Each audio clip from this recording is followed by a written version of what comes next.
CTV News at 6 with Hudson Mack. Good evening. Thank you for being here. Organizers billed it as one of the biggest acts of civil disobedience in British Columbia history. But in the end, there were no arrests and only a minor show of defiance. A crowd estimated at between 3,000 and 3,500 people turned out on the lawn of the Legislature today to protest the Northern Gateway pipeline and tanker traffic on the West Coast.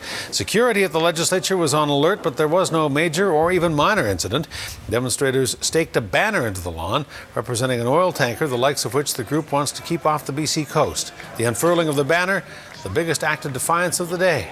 CTV's Joe Perkins begins our coverage. It starts with a symbol, a sign of what they're trying to protect, lifted high for everyone to see. On the lawn, a crowd believed to be more than 3,000 strong, all ready to fight. No! No! No! Organizers know going in, success today depends on the turnout. By the first speaker, it's clear. One thing I can see right off the bat is we're winning. The support came through. One by one, opponents to the Northern Gateway Pipeline project have their turn. Aboriginal leaders. What are you willing to do to stop them? Are you willing to lay down in front of the bulldozers?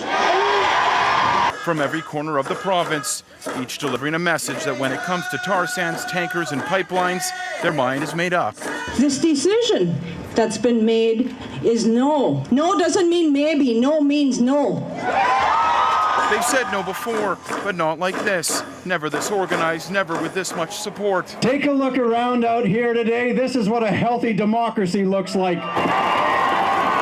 Political leaders. We stand here as a positive statement. When you have a friend with an addiction, you need an intervention, and we are the intervention.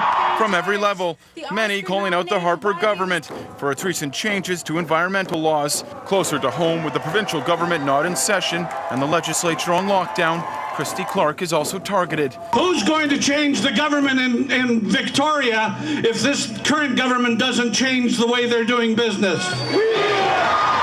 After the Aboriginal, union, and political leaders, a familiar face. Well-known environmentalist Zipporah Berman, arrested in 1993 for her role in a similar rally. The most important thing that we can do is sit down and work it out. I want to say one thing very clearly to Premier Christy Clark.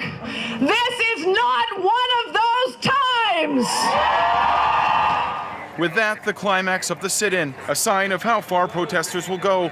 A massive black sheet representing the length of an oil tanker is rolled out and eventually, illegally pounded into the ground. Whatever it takes, they say. Was today a success?